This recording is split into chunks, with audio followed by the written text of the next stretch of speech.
Politique ce matin s'intéresse à Jeune Afrique Économie, le numéro spécial qui est dans les kiosques. C'est à peu près 480 pages. C'est un journal spécial, une édition spéciale consacrée à la vie de Paul Biya. Ce journal de Blaise Pascal Talla nous dit comment l'homme du renouveau a pu construire le Cameroun. Et pour en parler, nous avons en direct de Paris et par Zoom. C'est une application qui nous permet d'établir cette liaison. Nous demandons pour cela votre indulgence parce que la qualité de l'image n'est pas totalement top. Nous avons Olivier Gérard qui nous entend. Merci beaucoup Olivier d'être avec nous. La première question, ce choix, c'est un choix éditorial, le fait de parler de Paul Biya en ce moment précis. Bonjour et merci de m'interroger tout d'abord. Écoutez, si je ne me trompe pas, il doit y avoir en 2025 au Cameroun une élection présidentielle. Et si je ne me trompe pas, le président Paul Biya sera un nouveau candidat.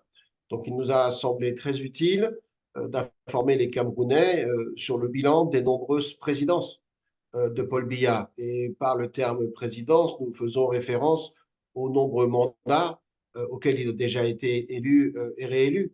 Le président est arrivé, comme chacun le sait, en 1982, un petit peu à la surprise générale.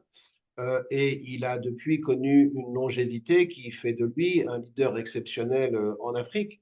Donc nous avons voulu faire un numéro exceptionnel, et d'ailleurs c'est un numéro qui est exceptionnellement long, puisqu'il fait plus de 480 pages, et qui revient en 5 parties sur les accomplissements du président Biya. D'abord, nous avons une partie consacrée à l'homme lui-même, sa personnalité, sa discrétion, son efficacité. Nous avons une partie consacrée à son action politique, comment il a fait évoluer les institutions du Cameroun au cours des temps et des décennies. Nous avons une partie, bien entendu, sur Paul Biya, le diplomate, parce que depuis qu'il est à la présidence du Cameroun, le pays a rayonné sur la scène internationale et continue de le faire. On le verra peut-être cette année encore à l'ONU avec la présidence de l'Assemblée générale. Puis, bien entendu, nous revenons également sur l'économie parce que la recherche de l'émergence, le développement du pays sont des éléments essentiels. Donc, nous concluons le numéro par une partie très importante sur les acquis économiques des différents mandats de la présidence des nombreuses présidences de Paul Biya. Voilà la justification de ce numéro spécial de Jeune Afrique Économie. Il y a dans cette publication un article spécifique qui parle de Paul Biya, de l'avantage d'être sous-estimé. Vous faites référence à quoi concrètement? C'est le titre d'un article. C'est le titre d'un article qui rentre dans la partie sur la personnalité de Paul Biya et qui revient sur ce que j'évoquais très brièvement dans ma première réponse, à savoir que il est arrivé à la présidence en novembre 1982, un petit peu la surprise générale, parce que son prédécesseur, le président Ahidjo, a démissionné. Très peu de gens ont pensé que c'était quelqu'un qui allait durer. Et d'ailleurs, il a dû affronter 2 tentatives de coup d'État dans les premières années de sa première présidence. Puis il a été élu, il a monté un parti présidentiel, comme on sait, et il s'est fait élire, puis réélire, et il a commencé à convaincre, tout en restant quelqu'un de très discret, quelqu'un qui ne cherche jamais à en imposer, quelqu'un qui sait écouter avant de parler, et qui souvent donne à ses partenaires ou à ses adversaires, je dirais, une petite tendance à sous-estimer ses propres capacités. Donc, ce trait de sa personnalité, sa discrétion, son humilité, sa simplicité, cette capacité à écouter plus qu'à vouloir être entendu, font qu'on l'a souvent sous-estimé sur la scène politique aussi bien nationale qu'internationale. Et à l'arrivée, ça lui a, je dirais, porté non pas chance, mais ça l'a aidé à parvenir, je dirais, à la longévité qui est la sienne au sommet de l'État. Au-delà des actions qui sont posées localement, vous dites dans cette publication, et on peut le lire à l'intérieur, que Paul Biya, c'est l'homme qui a transformé la France-Afrique. Qu'est-ce qu'on peut entendre par là? Alors ça, c'est un article qui est publié dans la partie internationale consacrée à la diplomatie et au rayonnement du Cameroun. C'est un article qui raconte comment Paul Biya a changé la donne dans le cadre de la relation avec la France. comme chacun le sait, le Cameroun a été un pays sous mandat et sous tutelle de la France pendant un certain nombre d'années avant son indépendance. Et comme cela s'est passé avec pas mal d'autres pays africains après les indépendances, la métropole, Paris, la France, a cherché à maintenir un lien privilégié entre ces anciennes colonies, devenues techniquement des pays et des nations indépendantes. Paul Biya, de par sa longévité, a connu énormément de présidents français.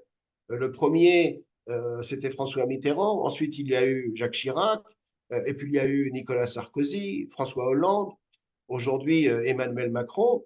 Et au fur et à mesure des présidences, on a vu un Paul Biya développer des relations parfois extrêmement amicales, comme c'était le cas avec Jacques Chirac, un petit peu plus, je dirais, tendues, comme c'était le cas avec Sarkozy, parfois très complices, comme ce fut le cas avec François Mitterrand, des relations de très très bon voisinage avec François Hollande, parfois un peu plus ambiguës avec Emmanuel Macron.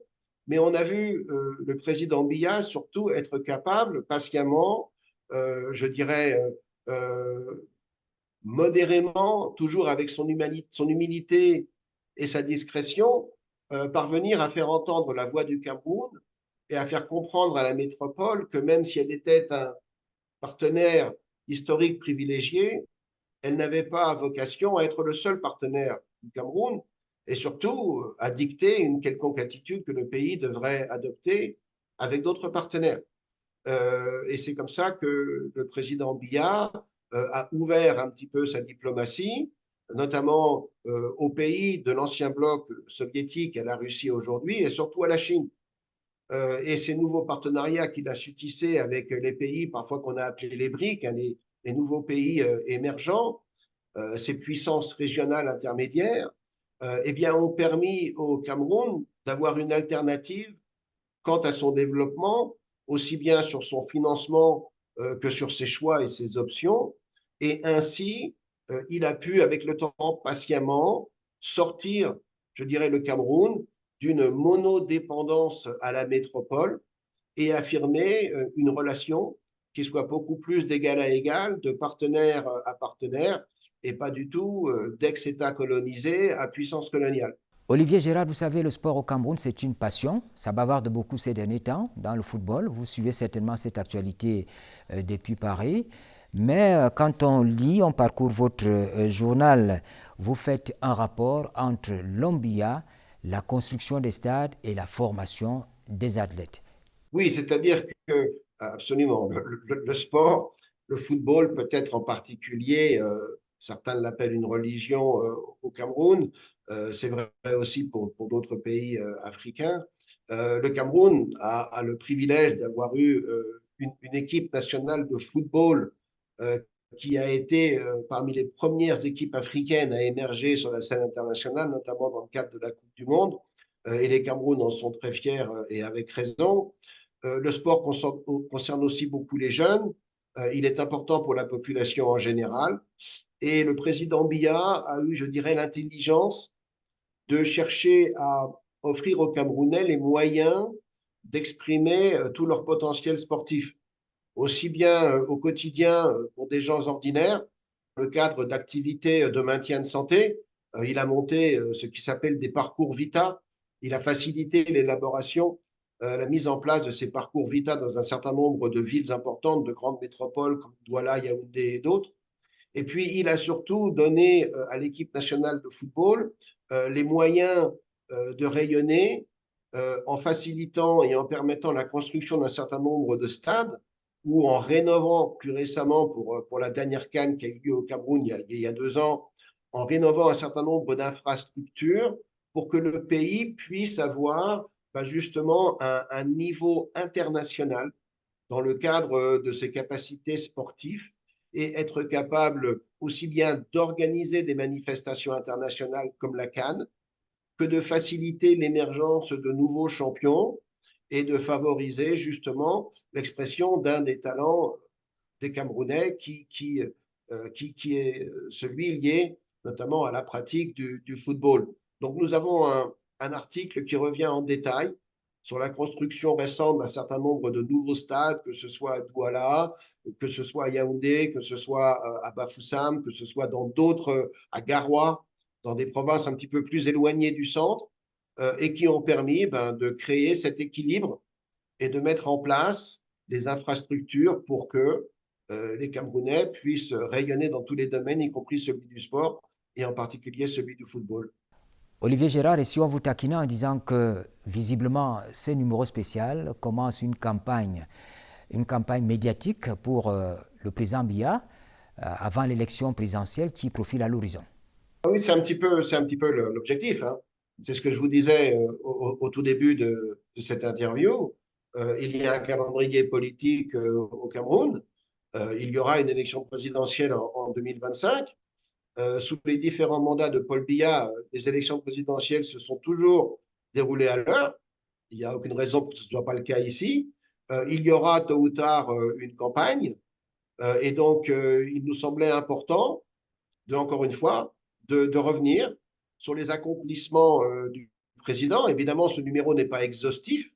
Il est difficile de résumer 42 ans de mandat présidentiel, même en 400 pages ou en 400 et quelques pages, mais il présente, je pense, les grandes lignes de ce qu'a été l'action du président Biya au cours de ces différentes décennies, et il permettra aux lecteurs de se faire une idée de ce que parfois on a tendance à oublier, c'est-à-dire de regarder comment était le Cameroun en 1982 quand Paul Biya a hérité du pouvoir et de ce qu'il est devenu aujourd'hui, aussi bien en termes d'institutions qu'en termes, je dirais, de liberté politique, d'activité politique, de croissance économique, de développement des infrastructures, de rayonnement sur la scène internationale. Il y a énormément de choses qui ont été accomplies et qui l'ont été grâce à l'action du président Biya et de ses différentes administrations. Et c'est ce que nous avons voulu mettre en avant avec ce numéro. C'est la fin de cette édition de Politics. Nous parlions de ce numéro spécial de Jeune Afrique Économie, le journal de Blaise Pascal Talla qui a consacré une édition spéciale à Paul Biya, quelques mois, quelques semaines avant l'élection présidentielle qui profile à l'horizon. Merci de nous avoir suivis et bonne suite des programmes sur la CRTV.